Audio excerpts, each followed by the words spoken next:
There was a photo on my vagina. Like 6 likes. You know, there are these certain bureaucratic things in America that are like so much worse than they are in the UK. And one of the things is a post office. Hello. Yeah. Keeping up appearances. You fucking slob. Oh, mate, you've made this so much worse. No, Did your entire body fill with rage? I laughed. It's my made boy toaster. Yeah, my made. Hello, welcome back to My Mate Bought a Toaster, the show that tells its guests' life stories via their online purchase history. My guest today is the comedian Sara Barron. Sara, it is great to have you on the show. How are you? And all the flim-flam, all the small talk, is everything okay? Small talk, everything fine. Thank you for having me. Small talk. How are you? Do you have any updates on your end? Generic small talk response, really. Yeah, no, nothing exciting to report. You know, it is, life continues. I'm noticing that my beard is starting to... Someone told me that... Because obviously my hair thins. Someone told me that beards can thin as well. So that's my latest aging thing. I think we're a similar age. And I think I've got to that stage where I'm dispassionately watching things start to change. And there's no panic yet. There's more, You know? Just... Is your body hair getting patchier? I wish it was. But I wish it was. You're very fuzzy still, even in your mid-40s? There's a lot of fuzz. There's things like shoulder fuzz. Oh. Shoulder fuzz. There's like the sort of neck, the lower neck fuzz. Is your body changing too? I feel like I have to retort this with a question. Otherwise, the opening of the podcast is me describing... Is you talking about your shoulder fuzz? How's your shoulder fuzz? I notice, like old ladies, I say this because I'm like familiar with my mother's body, or when my grandmother, like I would see a woman's body over the age of 70 and be like, oh, you don't just keep having to shave your legs. There's a point. And it's like, I still have to, but I'm like, oh, that area of my leg or that weird little part of my armpit or whatever, like we're done there now. It's weird forever. When you look at forever and you see someone who is of an age and you think that your body is a product that I am going to buy, whether I like it or not. Yeah. So you should... we should look at different generations above us as window shopping, essentially. Oh, wow. And that was, when I was like, I'm 45 now. How old are you? 44. 44. When I was like 30, I couldn't like physically understand what other ages would be like. But because...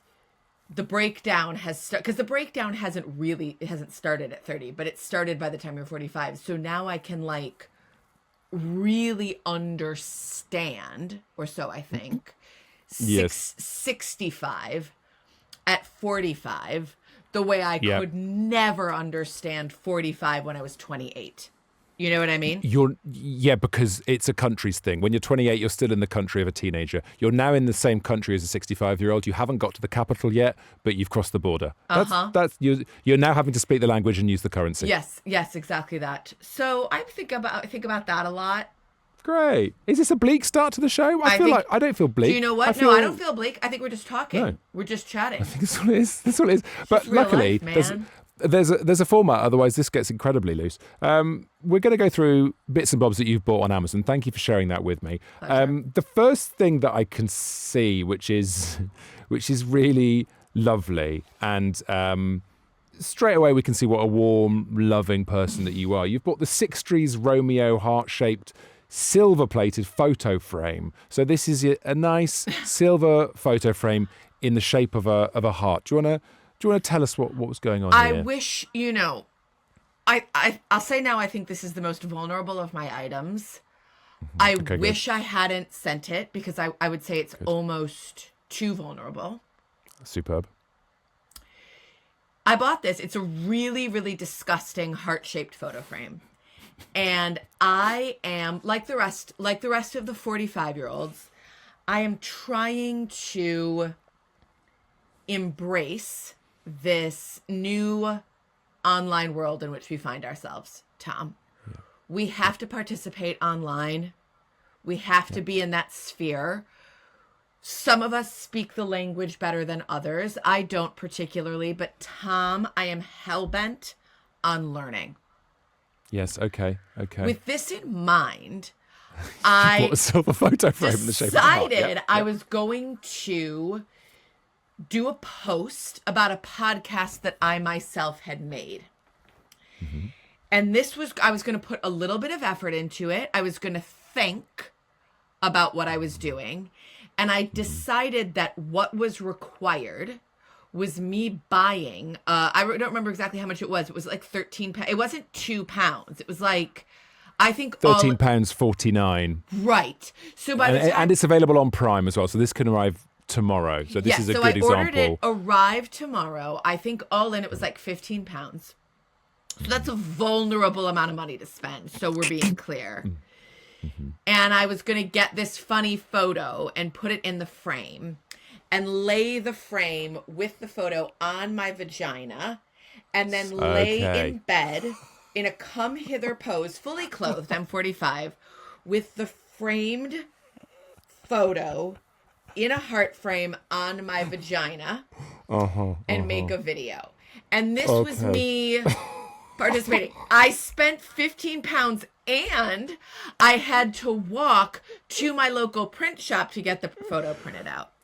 Okay. Right, I'm not telling you any more than that, but I'm just telling you, because I'm already being really vulnerable. Thank you for sharing. Can I say that straight away? No problem. I think that this is a safe creative space. This is like Bad Ideas Anonymous. That's what we're doing here. So it was promo for a podcast. What was the podcast? Why was there the need for you to do this? I want to promote my podcast, but I don't want to say too much more because it was so vulnerable. But did you do the picture? Did it happen? Did it ever? Oh, it's out there. It's Googleable. No, I don't think it is anymore. I put it out there. Wow. And because I was like, this is me. I'm not just phoning it in. I'm spent 15 pounds. I'm thinking. I'm having ideas. And I get my husband to film me. I do this thing. Yeah. And I put it out. And I don't think I've ever had less social media engagement on anything. Dude, there was a photo on my vagina. Like 6 likes. Yeah, it was. And I was like, okay, but do you know what? Here's a phrase I love. Pain is information rushing in. So yes, I feel humiliated, but I'm learning. Like I'm in beta mode. I tried. You try, you fail, you learn. There's no improvement without failure. Like, so I'm telling myself all these things, trying to feel less humiliated. Yeah. After maybe 6 hours, my husband's like, "How's your day?" I was like, "Oh." A few bad things How often have were you happened. Checking the post? Well, I would be checking that post every minute. No, because I'm all about my little bits of self-improvement, Tom. So I now go on, like, if I go onto Instagram right now, I have to engage with it. So I will go on, I'll like set a timer or do it during a bus ride and be like, these are the 15 minutes where you can check your likes, you can see the views, but you're here to also observe and engage with other people's content. And then you go off and then you sort of don't go back on for like 6 hours. That's amazing. Okay, so this is important. So look, already we're learning here. Like I'm here to properly educate, not a problem. Thank you so much via the medium of a vagina publicity stunt. It is really important to drip feed the social media like that. How do you police that, and how do you stop yourself from thinking about it for the rest of the time? Because it's just so automatic. Well, so first of all, if I was doing something, like there are these other things where it's like, if you're posting this kind of stuff, you're supposed to stay hyper engaged or like whatever. I'm trying to learn about this stuff. But most of the time, like most hours in your day are not the hour after which you've posted a reel. It's mostly not that. So the first thing I would tell you and your listeners, Tom, is feel the itch. Part one is you feel the itch and you don't scratch. So you go, Ooh, I'd like to. I'm just I'm sat here waiting for the Zoom to start. I'll just check out it. No, you go, oh no, that's not what I do anymore. There it is. See the itch. Okay, good, just good. feel it and go, no, I'm working on something. The way you'd be working, you'd be like, no, I checked Instagram at 10 a.m. Like, and it's also, I'm into all this shit about like, these things are like, it is $1 billion industry making you itch. There's a reason you're itching, and it's because companies are like working really hard to make a drug. I sound like a conspiracy theorist, but it is, you know, so that you're, but to answer your question, that's what I do or how I think about it. And then it's like, you can check the news again, or you can look outside and be like, that's a really nice tree. And and that's, but then I would see the tree and I would take a picture of the tree and I would try and share it as a post or maybe a story with something pithy underneath it. That's the problem, is that it's for a show off like me, and let's be honest, us, this stuff has created a 24/7 audience. This is a McDonald's or a fast food restaurant that is open in my house constantly, and it's effectively free.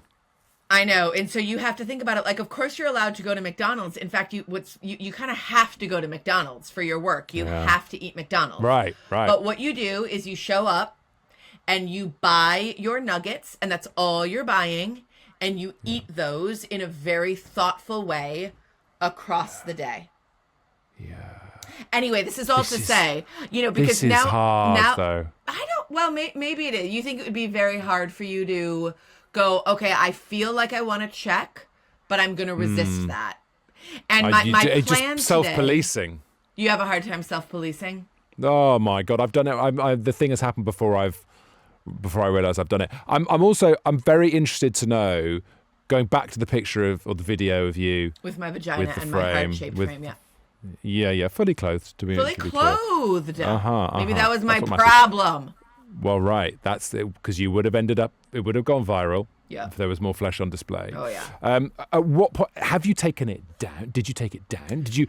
How many hours after you put it up did you go? Yeah. Oh my God. So I had a meeting with a friend recently. Because she was like doing me a favor because she's really savvy about this shit. And I said something about like archiving things that don't do well, and she was like, "No, stop."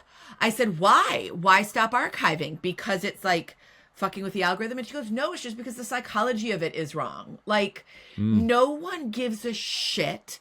No one is thinking about you. It's the wrong mental place." And I went, I really like what you're saying. So that had been in my head. So as I was like feeling like I wanted to die, and you know, it was so, you know, I hated how I looked. I decided it was stupid. I was like, don't archive. This is the new mental energy. No one's watching. No one cares. Yeah. And I made it, I think I made it about 6 hours. And I said something to my husband, and he was like, "You put that on main?" And I was like, yeah. He's like, no, I thought we were making like an Instagram story. And I was like, can I archive? He's like, archive that. And I was like, So I think I made it 6 hours, and then I took it down, and then I made a sort of similar, like not as severe, and this one I committed to, but I made a sort of similar mistake on Sunday. And the thing I'm learning, the information that is rushing in with the pain, Tom, is I function, like, I think social media now, I mean, a lot of things now, including like our Instagram posts, I think you want to be lo-fi or hi-fi and nothing in between. Yeah. And I think I would like to be able to do lo-fi or something approaching it. But no, and you've got high standards. I think I need to like work my fucking ass off. And if I don't, it fails miserably. That's what I'm learning. I mean, I think we're open, we're in beta mode, we're always growing, but that's what I think about myself, maybe. we're all 1.0, and we go and try the things, because the other thing that I've learned from, look, we've had loads of people come on this show recently who have huge Instagram and TikTok followings, and I try and pretend I'm doing an interview about their shopping history, but really I'm trying to elicit tips and hopefully a follow back from them. Let's be honest, that's what they're here for, and they're great guests, sure, but I'm always asking them the same sort of 2 or 3 questions, which is, you do stand up. You have, when you do stand up, you have high expectations. You control stuff. You do Instagram, you just chuck it out there. Don't you feel sick when you chuck it out there? And they are so blithe about the whole thing. They're like, yeah. And these guys have got hundreds of thousands of followers, and they go, yeah, there's stuff that just dies, and they don't feel that pain/shame. And I think that we need to acknowledge the pain, but then just get rid of it straight away. It just like it's gone, because if you have that whole postcoital regret with stuff, you never do anything else. You're setting these standards that are impossible. You're never going to do another post. No. And the only thing I've heard that seems, you hear a million different things from a million different people, and the only consistent thing I hear is that consistency is what matters. It's not about this hashtag. It's not about this. It's just the regularity of it is the name of the game. Quantity over quality, much like this podcast. Welcome along to My Mate Bought a Toaster. Some lovely reviews here. Someone called James says, I first saw this on Instagram when Sara Barron... Oh, no. Okay, we'll go through that. Ignore... Come on. All right. Good. Okay, so welcome along to My Mate Bought a Toaster, where we are triggering Sara Barron and going through some of your Amazon purchases. The next thing we've got here, this is lovely. Just Cutters, pumpkin and ghost-shaped cookie cutters, a set of 4 plastic cutters for baking, fondant, clay, pastry, icing and jewellery. And look how wholesome it is. There's a mum and she's got 3 kids around her and they're cutting stuff, and no one's covered in food, and it's not a mess, and there's no father or anyone else. It's just her looking after all 3 kids. That's what Cutters will bring you. This was a real... See, the other one, there was an irony to my disgusting heart-shaped frame. Like, I was up to something funny by buying something that grotesque. This, I'm just like a real wholesome little bitch. Yeah, this is lovely. This is lovely. My son found a recipe in a magazine, and he's only... And it was for Halloween, which I embrace wholeheartedly because of my Americanness. Yes. And he was like, Mom, and Halloween fell over half term this year. And he was like, let's make these cookies. And I was like, okay. And I was like, I'm going to excel at this. By which I mean, not that the cookies will be amazing, but I'm going to stock all the necessary ingredients before. Like, I'm going to get the fondant that we're going to roll out so that there's like a white fondant on these ghost-shaped cookies. I'm going to get little tubes of black icing so all our little ghosts can have little eyes. So I did all this stuff. And we were overstretched. It was me trying to do too many things in a day. And so it got a little me being like, hun, I said, I know we're doing the cookie. I got to that place really quickly. And then but what was... Not that, that's later. That comes later. Yeah, please don't. Hun, your tone goes up there. Oh God, I saw this thing the other day. I was like walking my son, or no, I was going to pick my son up from school, and I saw this dad who I know, who's like, I don't know him well, but he seems like a great dude. I'm like, that guy's great. Rafe's dad seems like a real good dude, and he has 3 boys, and I was able to work out very quickly that he was standing at the corner waiting for his youngest on one of those balance bikes to like meet him at the street corner so he could pick up his middle son. And this guy was just in it. Like, he was like, I said her, he was being really harsh with the little one. And but I've been there. We've been there being like, please hurry. The bus is coming. If we don't get this bus, we're waiting 20 minutes. He was... And the cutest little 3-year-old you ever did see was like, Daddy.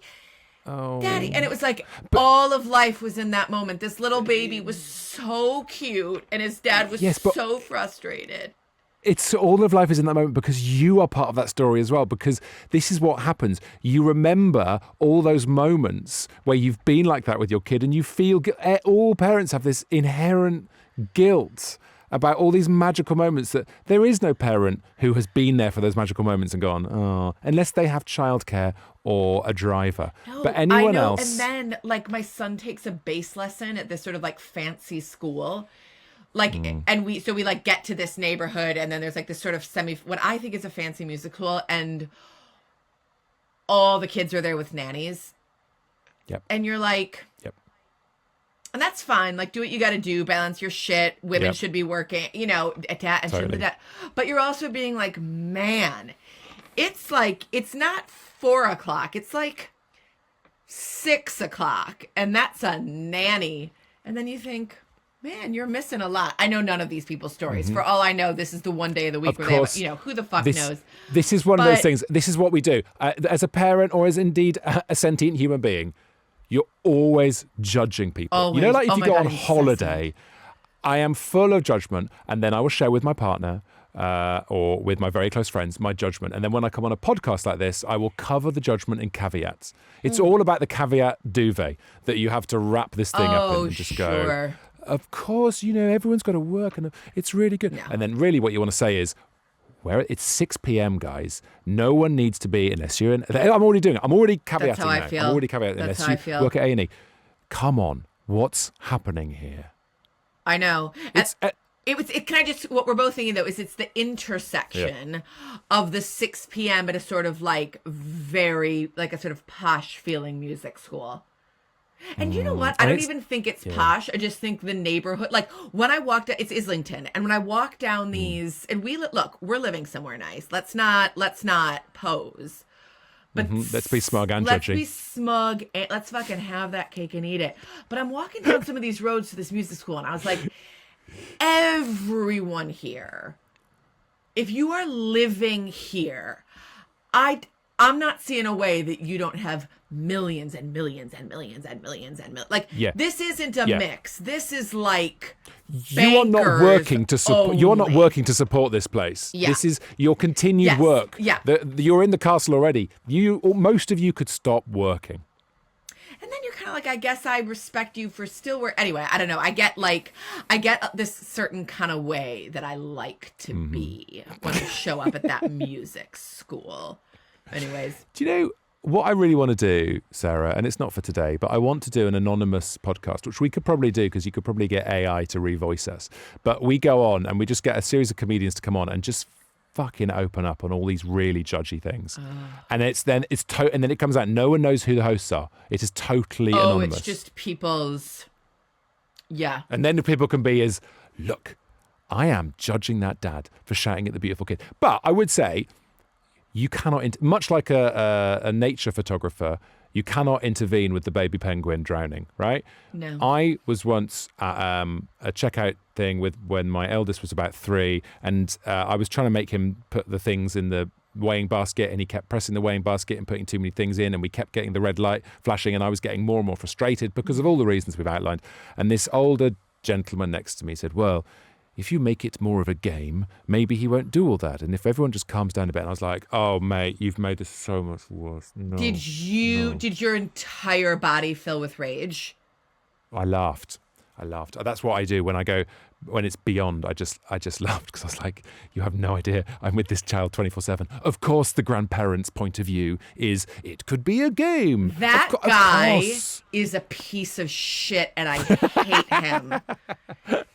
And I worry for his children because you're like, it's so without empathy to say that to, it's so without empathy.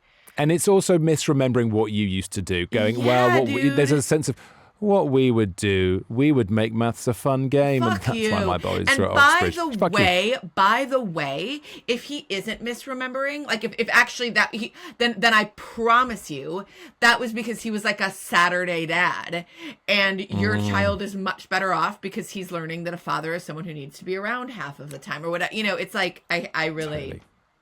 One of my favourite things is dads in playgrounds on the weekend, all Makes looking you at feel sick. all looking at sport on their phones whilst pushing swings with one hand. It's just sorry. The progress has stalled, guys. The gender progress has. Someone needs to refuel that tank. All right, look, the Cutter's store. So there you are. So lovely and wholesome. Did you have success? I mean, is there an end point to that? There is, and what was interesting about it is in a way that's atypical for some of our baking. We tend to do a weekly bake, my son and I. Nice. And that's lovely. not always, but we try. And what we've learned is this was the one thing that looked better than it tasted. Mm-hmm. And what he learned, and I was glad for this, is he was like, Mom, when we make stuff from the magazines, it doesn't taste very nice. And I was like, exactly. I know it feels fun to find the recipe and try, but actually, Mummy's nice couple of baking books that she takes down, while they don't feel as fun, we get a better product. Yes. So Did I you think get we him to learned. write that down? I'd be very much like, put that in the journal. Put that in. Remember that. That's good stuff. Thank you. That is good stuff. We're going to move on. So 2009 now, March the 10th, 2009. People are unappealing. True stories of our collective capacity to irritate and annoy by Sara Barron. I bought my own book. Yes, you did. Bought you did. my own book off Amazon. So my husband... Can I just say you're not the first on this podcast to do that, just to comfort you. Good. Many people have done that. A friend of mine messaged me like a month ago, and she was like, I have to ask a favor. And as you said the word sentient, as every sentient being knows, every living human, when a favor is asked for in the right way, don't we all just want to do it? And when a favor is asked for, like someone hasn't quite understood the size of what they ask, do I get angry quickly? So this friend of mine was like, I need this thing. I think it's actually a lot to ask. I'm really sorry, but here's why I want it. And so her dad was going through, her dad had this really bad medical diagnosis, and he wasn't doing well, and he was miserable, and it was this and it was that. And she was like, he's in this he's in this book club, and I think it would be really fun if they all read your book. I mean, I published a book like 15 years ago. Yes, because when I first met you, you were a writer, right? You'd just come over from the States and you were a journalist. Is that right? And a writer? No, I think right? journalist I think pushing journalist is I was going to say pushing, and then I was like, oh no, it's not pushing it. It's completely wrong. But I didn't want to be criticizing you. I wanted to be like criticizing myself. What were you doing then when I first met you? Do you remember? Was finishing my second book. So I wanted to be a writer, and then I got a book deal, and I wrote it, and it sort of did okay. And so then I got a second book deal, and as I was in the middle of the second one, I was like, I don't think this is right for me. But I had to finish the book. And then I see. Really what I wanted to do was stand up, but it took me until I was in my 30s to get there. Anyway. Of course. So this is my first book. This is the one that sort of did okay. And I do mean okay. I'm not being modest. It did okay. Okay. It did okay. So anyway, she's like, I thought it would be really fun if my dad and his book group read your book. Would you? But I really want them signed by you. Is there any way that you could order the books? I'll pay for it, and then he lives in California, and then ship and do all this stuff.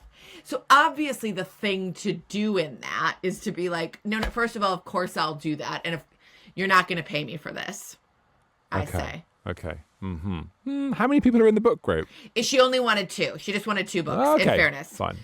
Okay. So, and I should tell you, I'm quite sure I'm the cheapest person you've ever met. I am so ungenerous, you can't believe it. Now, I've learned how to mask, my friends have tried to help me and been like, Sara, do you see how everyone else thought about? And I'm like, oh, okay. My parents are both like beyond, like, so I learned from them, and then I've tried to course correct, but it's still... is this what are we saying? Is it like bill splitting? Is it like when there's a collection for a teacher, you just feel like everyone's doing 30 quid, you just do 10? Or what are we saying? No, I wouldn't do that. I would be like, and I wouldn't do either of those things. I would want to. I'd fucking want to. But that stuff, I've gotten, but like I order defensively. So if I'm out, so that's what I would do. I know I can't fucking be like, actually, I only owe. So I'd be like, I'm not a big drinker. They're going to go for it. I really don't fucking want to spend 30 pounds on my main, but neither do I want to be paying money. I didn't get any nice liquor for, so I'll be like, I'm so aware of money. And I I got into a light tiff with a friend recently because I was going to pay her to do a job. And then there was some little thing where she was like, oh, I thought you said 20 pounds an hour. And I was like, I said 15 pounds an hour.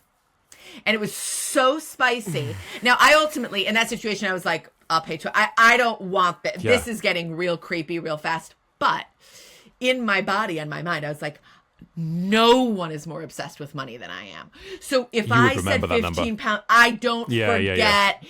I wish I could forget. You know how you're like, you wish you could leave your phone somewhere, but you're so addicted. It's like, I wish I could forget. Yeah. Anyway. It's hard work to be that better person. I can't imagine the difference I'd have to be in my makeup. I'm exactly the same. Those numbers will stay in my head. Oh God, yeah. And I will sit down at a collective dinner thing, and it'll be like a parlor game or some sort of business transaction, and part of me will be doing those calculations. Maybe everyone does it. If I think, I'm not a big drinker, and these guys get really expensive wine, I'm going to get 3 courses. I'm going to hit the hardest main course. Baby. I do feel like that. It's what I do. So I even we have these friends who we got a couple, and we often, we will go out to dinner with them a couple times a year, and they're so generous and rich, and so generous with their money, and so they Then you feel guilty though, because I've got friends like this. Bill. And then we were going out to this one dinner, and I said to my husband, I was like, even I know we gotta get the check tonight. And he was It's been 8 years now. Yeah, we've got to do. He's like, of course. I was already thinking that. And I am still holding the trauma of that bill in my chest. It was Christmas, and I'm like, it's and it's this weird primal, it's so a part of my parents, and so it's so a part of me, and I'm like, so Jeff and I were going. Wait. 4 of you eating at a restaurant. It was it 4 6 of us because we were with the kids as well. And it's boozy. Is it lunch or is it dinner? It was dinner. It wasn't even that bad, Tom. But I was 200 over 200. Yeah, over 200. Okay. Yeah, I'm starting to. I'm starting to. And I'm not kidding. They had to have bought the 4 previous dinners. They had to have. But it's like an illness. It's a mental illness, 4 for us, 1 for you. 1 for you, 4 guys. for us. 1 for you. mean, it's so bad. But why am I? So these book club. books. So I order the books, and they're really cheap. The ordering the books was cheap, and I signed them, and because I'm cheap, and I traveled to the States, so I was like, I should mail the books to her dad in California when I'm in Chicago. And, the long and short of it is my dad and I were going to do something, and I was like, I'm going to run to the post office. And he's like, okay, it can be difficult there. And it's like, there are these certain bureaucratic things in America that are like so much worse than they are in the UK. And one of the things is the post office. Like, I'm used to the UK, a UK post office. Yeah. Is so much better. And we all hate it's a tradition in this country. Love the NHS, hate the post office. I don't know what to tell you, about? But I walked in, I got to the post office in my parents' suburban town. It was supposed to have opened at like 7:30 or whatever. I rolled up at 8:32 because I thought I wanted to avoid a queue. They were still all locked up. And this is like a sort of tiny suburban town. And there was a queue of like 9 people. And I went, oh, that makes me feel sick. You feel sick, right? Oh, I hate that. And I was I like, hate that so much. I'm looking at this situation right now, and it's an hour and a half of my time. And I'd rather spend, and despite all my cheapness, I'd rather spend the money in a UK post office. So I come back, and basically to ship the 2 books, and I was in no rush. They didn't have to get there. To shift. Hang on. So you flew the books to America. Yep, and then you took the books back. On a little trip to Chicago. Took them to Chicago. Brought them back. I was like, I'm not doing this. Because the only thing worse than my money anxiety is my time anxiety. And I looked at that queue, and I was like, no. Whatever it's going to be, it's not going to be that bad, actually. Flew back. Got in the queue. Weighed up the books. To send 2 books. No fancy. I don't care when it gets there. Was yeah. It was like 40 pounds. Oh my God. I don't that your impatience has been taxed there. That is a tax. You should have stayed in that I should queue, have but it's fucking impossible to do that. stayed, man. Can I just recommend something on a slightly mundane level? But I've done this morning. Have you ever used? And I promise you, this isn't a hashtag spawn. Have you ever used the Royal Mail app? No. Holy shit! Really? Sarah, this is going to change your life. If you need to send stuff, right? If you've got a package, if you've got a parcel to send, get the Royal Mail app. You send it from your house. You leave it on the doorstep. They print the sticker to put on the box. You literally leave it on your doorstep and then walk away. It's all done on the app. It's got Apple Pay on the app. Honestly, there's a package that's been at the end of our table for 3 months. 3 months that I've been meaning to send to my brother, and this morning I did it. Oh, I'm so happy for you. I'm so happy for you. I'm very admin high functioning in that way. And also I have all these more of my little judgy theories. You seem like you're in good shape, but I feel the number of things that have been designed so that we can like eliminate movement. I know what you mean. But I know what you mean. And I don't know about your like my post office. I mean, famous last words. I get it, but my post office is never a problem. Like anytime I need to mail shit, I'm never in a bad queue. I gotta move my. I'm 45 and I'm a woman, Tom. I need to be moving my old butt. I need to like get up, get out, baby. Get up, get out. It's true, and the problem is that the more stuff you do via app and effortlessly, the more time you have with yourself. And the last thing I want is time with myself. Why do you think I do so many podcasts and things? I don't want, this guy's horrendous. I need to be doing stuff. Do you have to always have like something going in your ears when you're alone? Yeah, the problem is I get tinnitus, so I have to not use my headphones as much, and then I'm left with just me, and it's horrifying. So I just sometimes verbalize. I'll sometimes just talk constantly to myself. Oh yeah, I do. That's okay, isn't it? Yeah, okay, fine. Too. And then I call it a stand-up show. All right, so Sarah, what we're going to do, we're going to move on now to the next item that you have bought. Now, this is a lovely thing. I can't see when you got it. It's made by Babadoo, the Babadoo flexible garden hosepipe. It's 100 feet. How big is your garden? But it's a lovely green. Did you get the green one? There's a variety of colours. I got the green one. I black, thought it was going to blue. go nicely in my garden. It's very nice. My garden is tiny. Have you ever been? I Uh-huh. don't know if you've ever been. I don't think you've ever been over, but it's teeny tiny and teeny tiny in front. But I bought a new hose because my old one snapped as I was in the process of tending to a newly planted front hedge. When we moved into our house, there was a hedge that had been there for like 50 years, a gardener told us. And it got eaten out by some kind of insect. So it looked like it had been burned. And we were like the crazy house on the road. So I replanted the hedge. You know, again, as someone who's really cheap, gardening is really, really hard because it's a crapshoot with like you might have to spend 60 pounds on a plant that then just dies. It's very difficult for us thrifty people. Mm-hmm. So I got this hedge. We replanted it. The whole thing was so expensive. I hated it. It was making me crazy. It was causing me anxiety. But there was no way around it because the front of our house was such an embarrassment. And So I'm interested. Did you feel the street? Forget peer pressure. The sort of street pressure. Did you feel that they would be talking about you on a WhatsApp group somewhere? Yes. Interesting. And you wouldn't strike me as someone who care about that. No, I'm really I do not have OCD. I do not have obsessive cleaning tendencies. I know people who do, and I'm not like that. However, I am extremely house proud. I'm very judgy of other people's homes. I hate, like, I know some people with some nice property, you know, and you're like, do you not give a shit? This is disgusting. When is the last time? What the fuck is that doing there? I am a guest in your house. Hello. Yeah. Keeping up appearances. You fucking slob. Well, okay.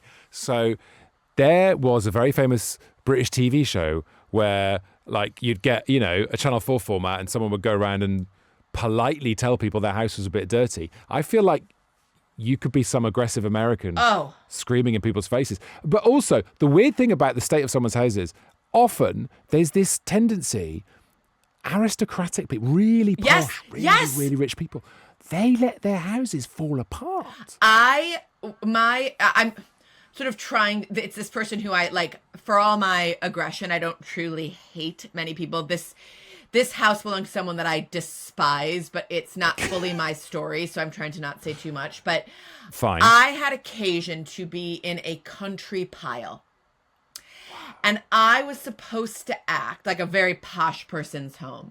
Like, especially as an American, I felt like I was supposed to be like, oh my God, I'm getting my countryside, country pile. And I was like, I broke out I had an allergy attack because this place was so goddamn filthy. The dust. And I was like, this is not charming.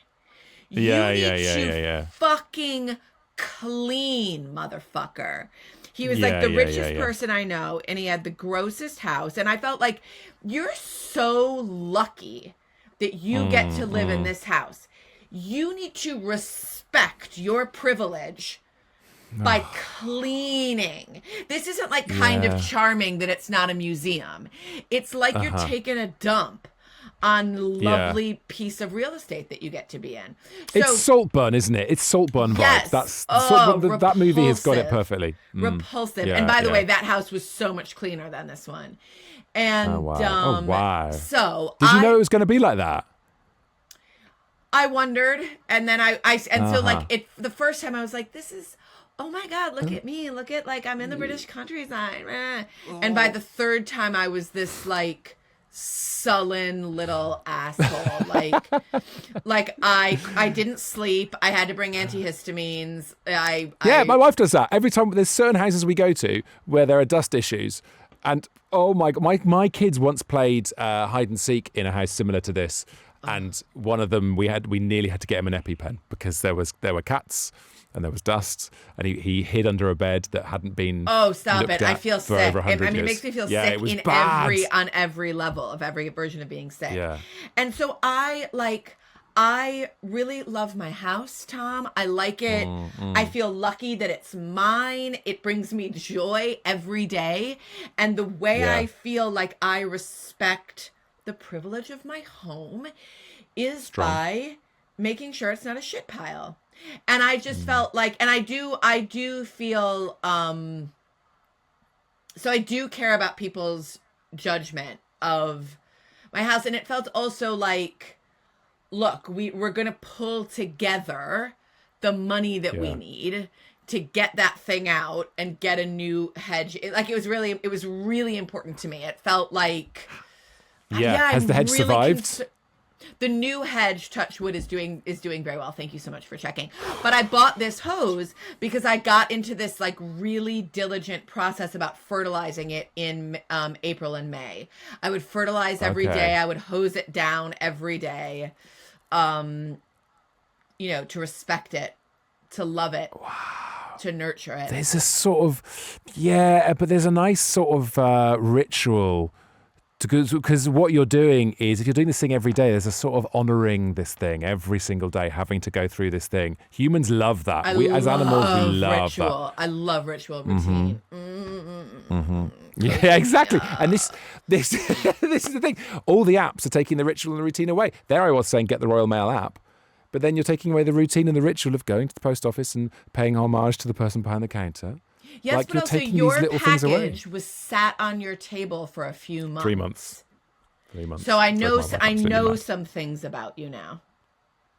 Yeah, my wife just there was sort of passag comments about it, like, do we need to buy presents for the package? Is that now a member of the family? Is that like there's a seat around our table where no one could sit for 3 months because the package was always just on the seat.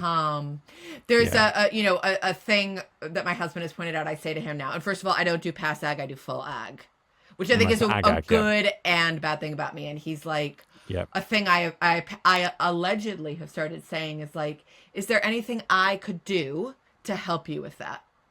Oh, wow. Why? Did you say, you saying nice. Why or wow? Wow. No, I'm saying wow. Wow. That's, Yeah, I love that. Because that honestly, stumps me. If you said that to me, I'd go, well, yeah, you could send it, actually. I'll yeah, take that'd it. be great. I'll take it. What do you want to do? Tell me where it's going. I want that off my kitchen table. Sarah, we're going to move on to the final thing Yes. today. This Yes. is, I mean, listen, sometimes we have to look after ourselves. You have bought food supplement, 50 veggie caps, biotin, 500 mcgs, whatever that means. High strength supports hair growth, glowing skin, energy and vitality, which does explain why you're looking so good. It's not the filters. You are looking great. It's suitable for vegans. Very quickly, take us through the purchase, please. This is how I would look if I got the facelift I want. Oh, God. Don't. Speed tunnel. You look like you're in a speed tunnel. I have hair problems and nail problems. My hair has always been my Achilles heel. It's like I lost a bunch when I breastfed, which a lot of women do, but then it never really grew back. Yes. And I have all these weird little tufts. And so a bunch Right. of people said to me, biotin, biotin, biotin. Biotin, you Yeah. take biotin. And I was like, Don't okay, buy a biotin. tin. Don't buy a buy tin. a tin. B-I-O. Biotin. T-I-N. And I was like, Biotin. okay. And I fully Yeah. committed, and I was like, I'm going to do this. And I just want to say to all your listeners, Tom, Yes. Yes. Go on. it did nothing. Oh, I love We're just that. living with what we're living with. I don't have There you strong, we all have our nice things and our bad things. And my bad thing is weak hair, weak nails, acne into my 40s. However, the acne into your 40s means you don't get as many wrinkles because your skin is so oily. So this is what I'm saying. Swings and roundabouts. There's a positive note to end on. But I would like to tell everyone to not buy biotin. It was a fucking waste. Waste of time, waste of £13 and 29 pence. Is that Sarah. all I but this is spent great. on it? Yeah, but listen, you spent that money so we could all learn. This is the great thing about this show. We want the anti-recommendations. Don't buy a tin. Don't do a promotional video of you with a photo frame on your crotch. There are other ways to navigate life, and it's thanks to you that we know that. So you're helping us all. Can I say something as well, just so I'm being crystal clear? I do think the hose was one of my great purchases. Yeah. I Okay. believe, as a cheap person, on spending money on red wine and Good. hand soap. Like, if you have a Okay. nice bottle of hand soap in your bathroom, it's going to change Yeah. your life. Okay? Drink a nice glass of red wine, or don't if you got problems, but you know what I'm saying. Yeah. And that hose that I bought, it made me so excited to tend to my land. Oh, it's so good. It's I so can't primal. recommend it enough. It was primal. It's primal. There's so much primal stuff in this. It's brilliant. Listen, thank you so much, Sarah. This has been a wonderful walk through your life, to be honest. I feel like we've learned a lot. That's what we're trying do, you know what I mean? do, right? Yeah. We've learned a lot about you and about us, and that's the idea of the show. Sarah, your podcast, you've got We Like to Watch, They Like to Watch. Is this happening at the moment? Should we plug this now? Yes, let's plug it now. I have a Come on. podcast. I sort of have two in one. Yep. It's called They Like to Watch. It's I describe it as a Trojan horse of a podcast. So on the outside, the horse is television. It's my husband and I Yes. sort of like talking through what's worth your time. Yeah. But the what's inside that horse is really, it's a marital dynamic. It's really Nice. a marital dynamic. And then we are we're doing, for any Succession fans out there, we are currently doing a rewatch of Succession with Jesse Armstrong, the show's creator. So Just if you go amazing. to our They Like to Watch podcast feed, every Tuesday and Friday, you'll see a new pod coming up. It's just pretty incredible. good. Okay. Oh my Okay. God! Succession is like the best TV show of the last 20 years, and you've got Jesse with you. And Can it's you just, even what a stand formula. it? Can you even stand No, it? it makes me feel sick. I really hope that you woman-splain Succession to him every single time he's on. There have been a couple of times, people get so obsessed with the show, there have been a couple of times I've caught myself being like, no, Jesse. Well, I think it was. And then you catch yourself and you're like, I'm saying, he's like, well, but this is part of the thing. I'm into the idea that there's an extent to which the audience decides. And I'm like, you're being real generous here, buddy. No, he's the nicest man in the world. Oh, I love it. Sarah, you're so brilliant. Thank you so much for coming on My Mate Bought a Toaster. Thank you, Tom. It's my mate.